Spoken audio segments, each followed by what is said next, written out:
Olá, este é o ExpertCast, o podcast dedicado à inovação em saúde, que tem o apoio da Agfa Radiology Solutions e a produção da SoulPods. Hoje estamos gravando diretamente dos estúdios da AFIA, em São Paulo, e continuaremos a nossa conversa com a Ana Estela Haddad, que é a secretária de Informação e Saúde Digital do Ministério da Saúde. Ana Estela, muito obrigado novamente pela presença. É um prazer tê-la aqui de novo para continuarmos a ótima conversa sobre o SUS digital e o Agora Tem Especialistas. O ministro Padilha, junto com o presidente Lula, lançaram recentemente o programa Agora Tem Especialistas como o grande programa, hoje é a grande ação do Ministério da Saúde.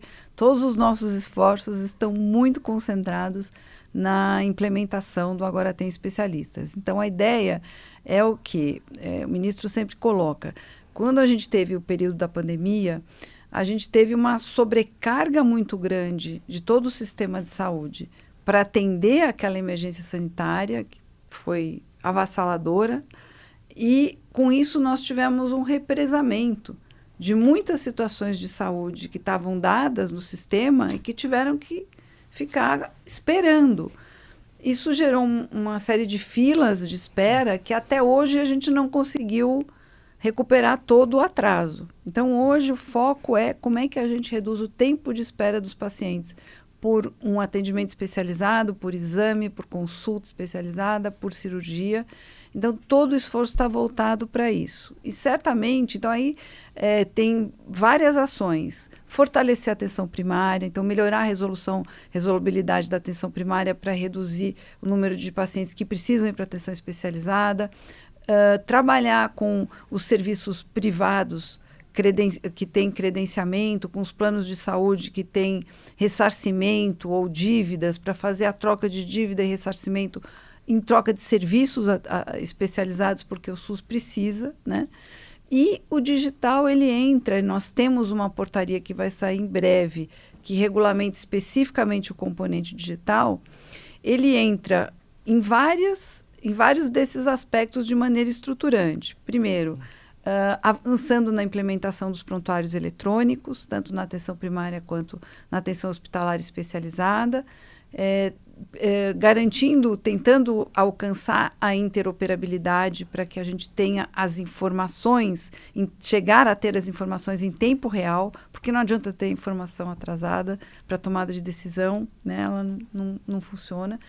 E a telesaúde, né, que entra ajudando a reduzir a fila em vários pontos da jornada do paciente e no processo de gestão, eu vou dar alguns exemplos, e na comunicação com o paciente. Então, agora, com o meu SUS digital, o Agora Tem Especialistas já começou a se comunicar diretamente com o paciente. Então, por exemplo, quando a gente chama da oferta de cuidado integrado, né? Você, como médico, sabe bem, às vezes o paciente está no SUS, ele entra na fila de uma consulta, depois ele entra na fila de um exame, depois ele entra na fila da consulta especializada. E com isso, o diagnóstico demora mais do que deveria. Em situações como a oncologia, por exemplo, isso é fatal. Você precisa de um prazo para que aquele diagnóstico se conclua. Então, Agora Tem Especialistas, ele tem as ofertas de cuidado integrado. Então, o serviço ele tem um prazo.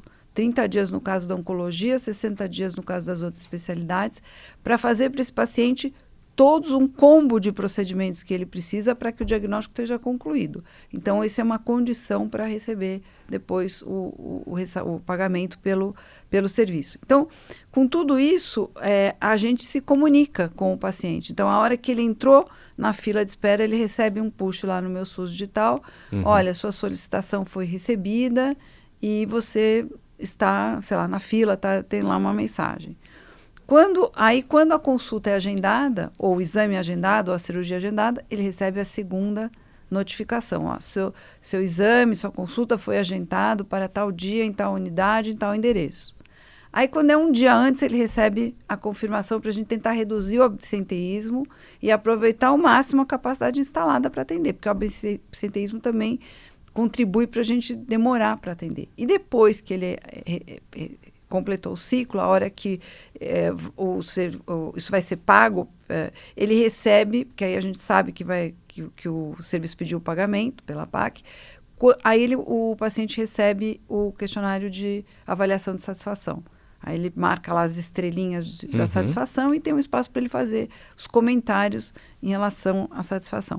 Tudo isso, de novo, está sendo possível por causa da Rede Nacional de Dados em Saúde, por causa do meu SUS digital, por causa de todo esse processo de transformação digital. E a telesaúde, ela entra num desenho integrado agora, né? Então, você pode pensar, por exemplo, a teleconsultoria na atenção primária para reduzir os encaminhamentos para o complexo regulador, para a atenção especializada.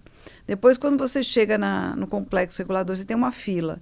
Se você puder fazer uma teleregulação antes de chamar todos os pacientes, você organiza essa fila. Limpa da fila quem não precisa estar na fila. Faz um teleatendimento para quem pode, para os casos que podem ser resolvidos, bem resolvidos com o teleatendimento, né? Então, tudo isso vai e a gente já tem resultados muito interessantes quando a gente faz o planejamento da telesaúde com toda essa integração.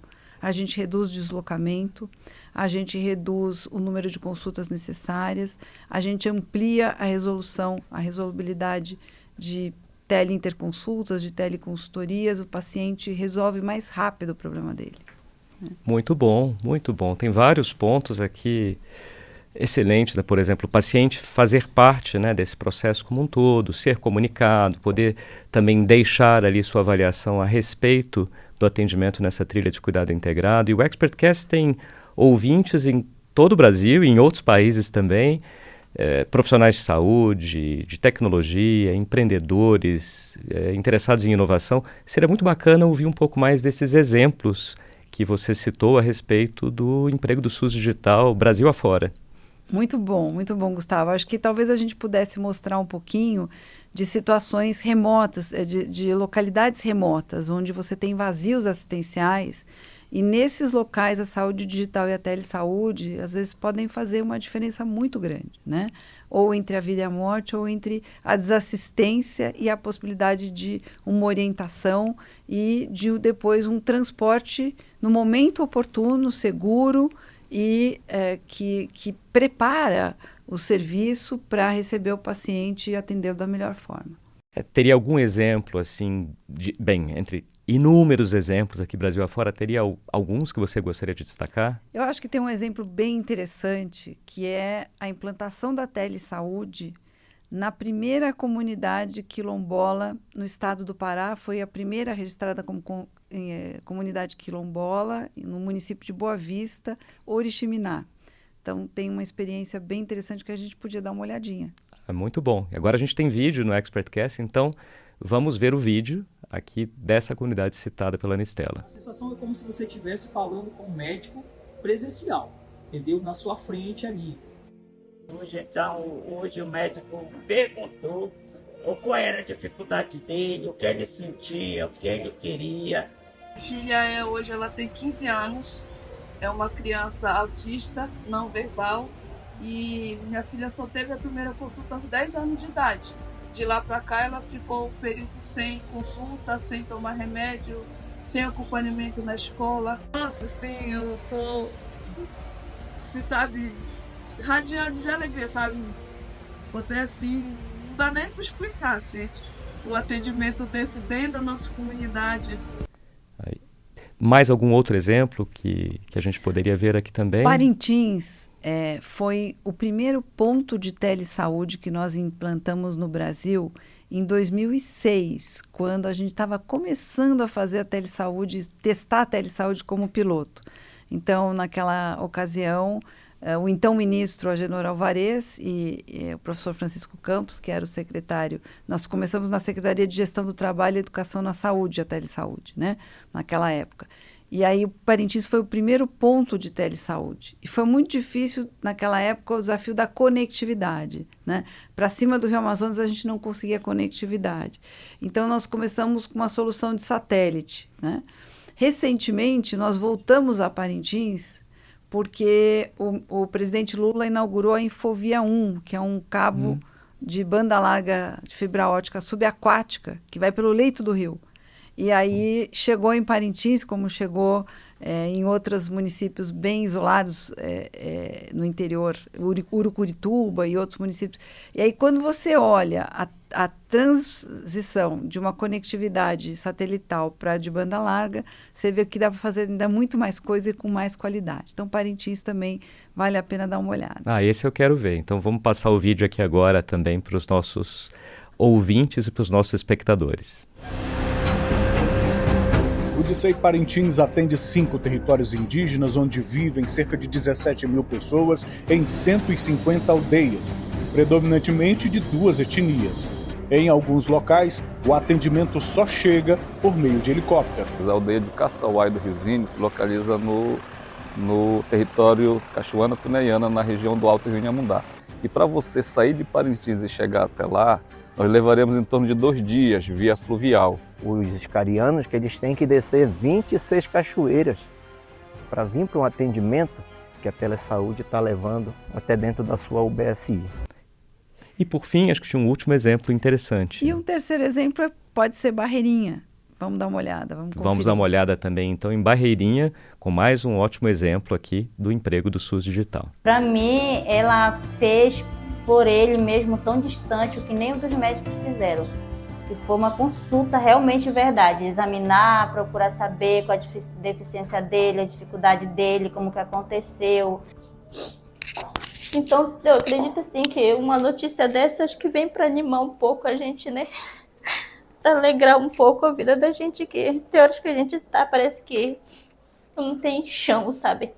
Bem, continuando aqui com as nossas... A gente está chegando no finalzinho, infelizmente, do nosso episódio, mas aí a gente tem tempo aqui para mais 1 ou 2 perguntas, e o tema da vez, já há alguns anos, é a inteligência artificial, e eu não poderia deixar de te perguntar sobre o uso da inteligência artificial na Secretaria, as iniciativas que vocês têm apoiado. Então, se quiser citar alguns exemplos também, seria ótimo. Perfeito. Primeiro, acho que dizer que o governo brasileiro tem um plano e tem o Plano Brasileiro de Inteligência Artificial. Então, o presidente Lula está priorizando um investimento para que o país tenha um modelo soberano de transformação digital e dentro do qual que a gente desenvolva a inteligência artificial por nós mesmos, né? Então, acho que isso é muito importante. Isso está sob a coordenação do Ministério de Ciência, Tecnologia e Inovação, com a participação intersetorial de vários ministérios e também da sociedade de forma organizada, de empresas, de todos os setores.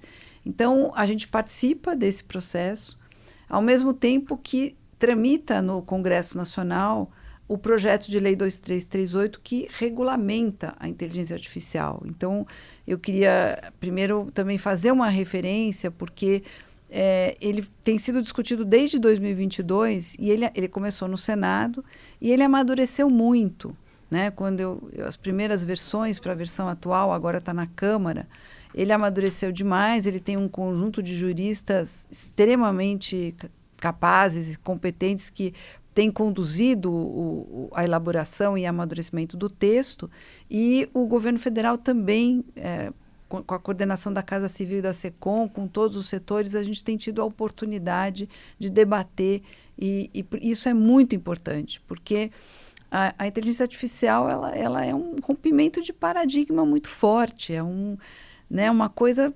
avassaladora no geral, e o que ela pode fazer, né, é muito perturbador, eu diria, porque a gente pode perder o controle. Exato. E a perda de controle em áreas, por exemplo, como a saúde, é fatal, né? A gente não pode se dar esse risco, né?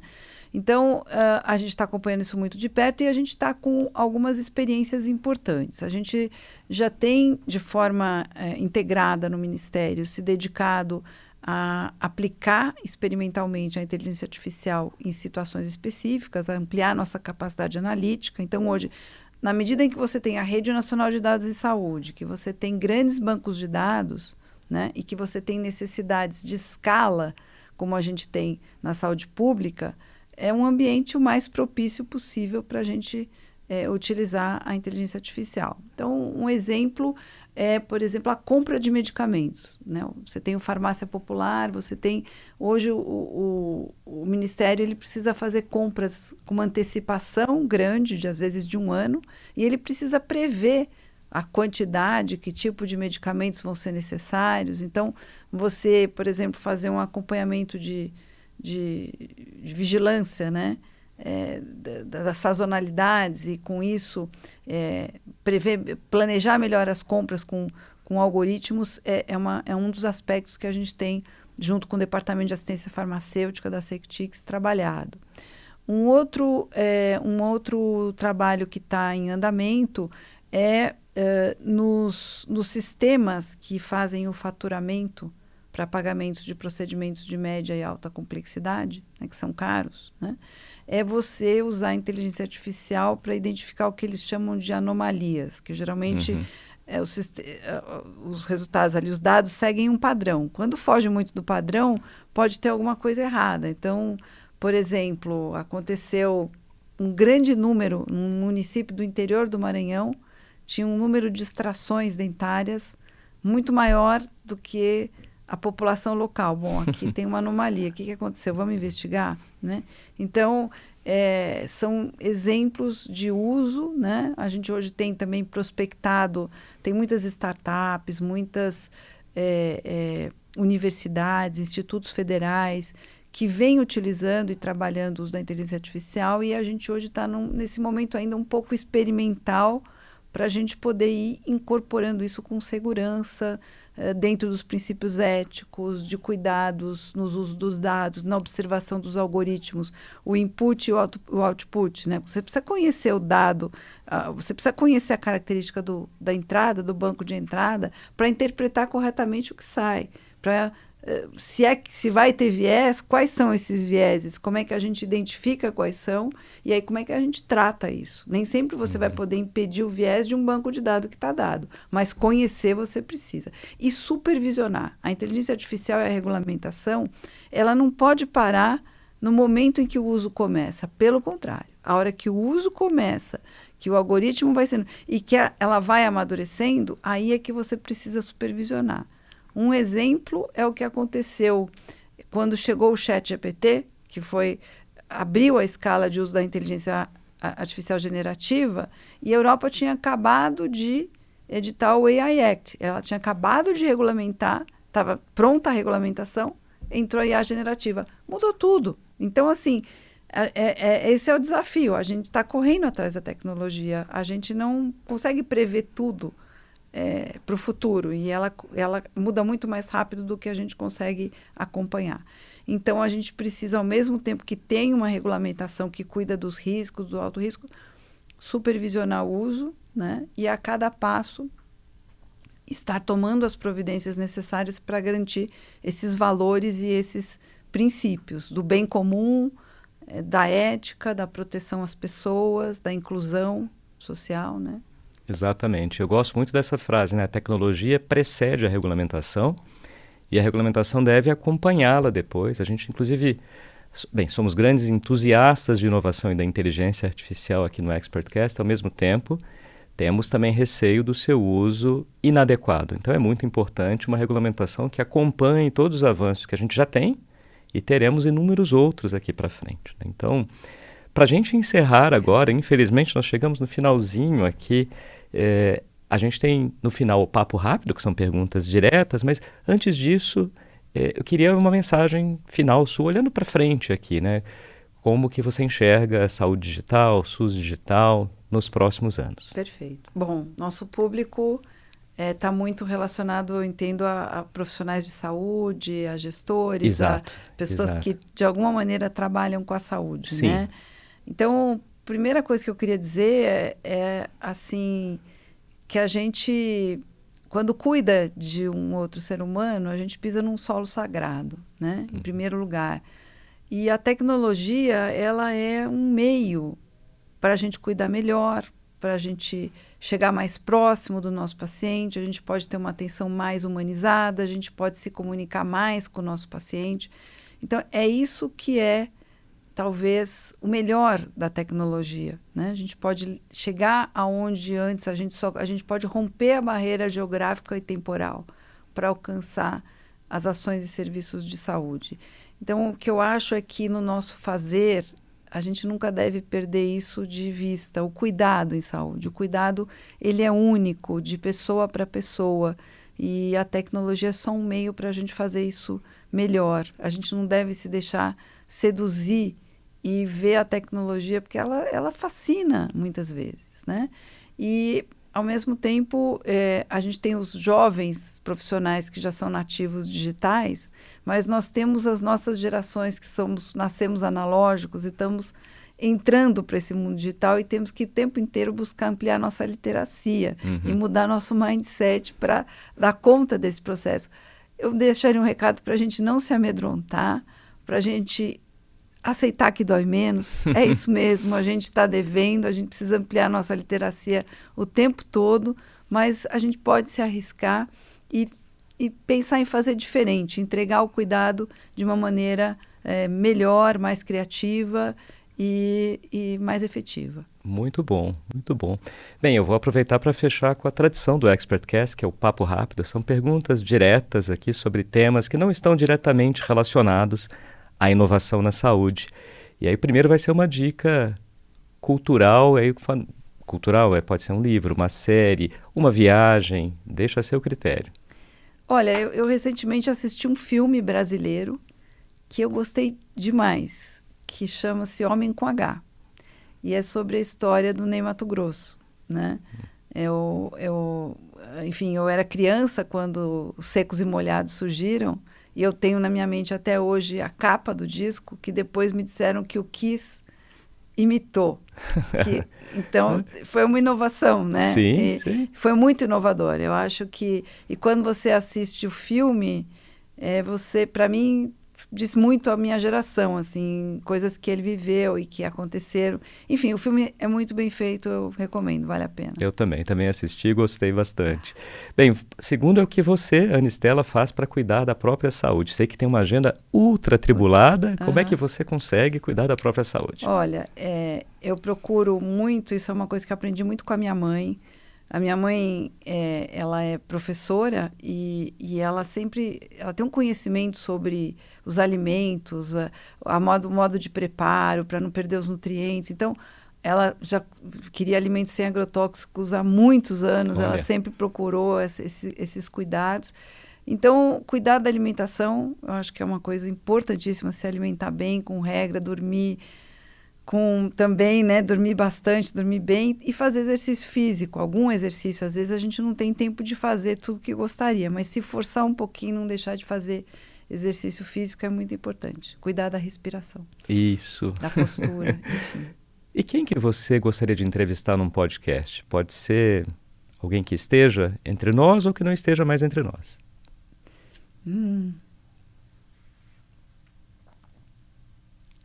Rita Lee. Ah, bacana. Também deixo aqui o espetáculo da Rita Lee com a Bel Lisboa, também fantástico. Terminou aqui em São Paulo, mas agora no Rio de Janeiro, se não me engano, ainda está no ar. Eu ouvi falar muito bem, muito não consegui também, mas muito bom, vale a pena. Se tiver outra oportunidade, quero ir. E para a gente fechar, aí não precisa ser só na saúde, qual que é a sua inovação preferida? Olha, a minha inovação preferida, eu acho que é o desenho de políticas públicas que inovam e que, com isso, podem mudar a vida das pessoas. Depois que comecei a trabalhar com política pública, eu mudei minha forma de ver e acho que é isso que a gente tem que fazer para garantir direito, né? Muito bom. Ana Estela, mais uma vez, muito obrigado por ter aceito o convite aqui do ExpertCast. Eu sei da sua agenda intensa, então fico muito feliz por ter aceito. Foi um prazer. Eu aprendi bastante, tenho certeza que nossos ouvintes e espectadores também. Mais uma vez, parabéns a você e a toda a sua equipe à frente da Secretaria pelo belíssimo trabalho em prol da saúde do Brasil. Muito obrigada, Gustavo. Parabéns pelo trabalho de vocês. Eu agradeço demais por essa oportunidade e deixo o meu agradecimento muito especial tanto à ministra Anísia, com quem eu comecei no Ministério, quanto agora ao ministro Padilha. Ambos com uma visão e um compromisso com a saúde e com o SUS incrível. E é isso. Muito obrigado. Bem, e para você que está nos ouvindo ou assistindo, se você se interessa por inovação na saúde, não deixe de acompanhar a Comunidade Inovação em Saúde, que reúne grupos gratuitos e abertos para discussão a respeito de temas ligados à tecnologia e inovação. Acesse www.inovaçãosaude.com e por ali você consegue se conectar aos nossos grupos. Já são mais de 12 mil participantes. O ExpertCast é um projeto que tem o apoio da Agfa, produção da SoulPods e hoje a cortesia aqui do estúdio da AFIA, diretamente de São Paulo. Muito obrigado pela companhia e até o próximo episódio.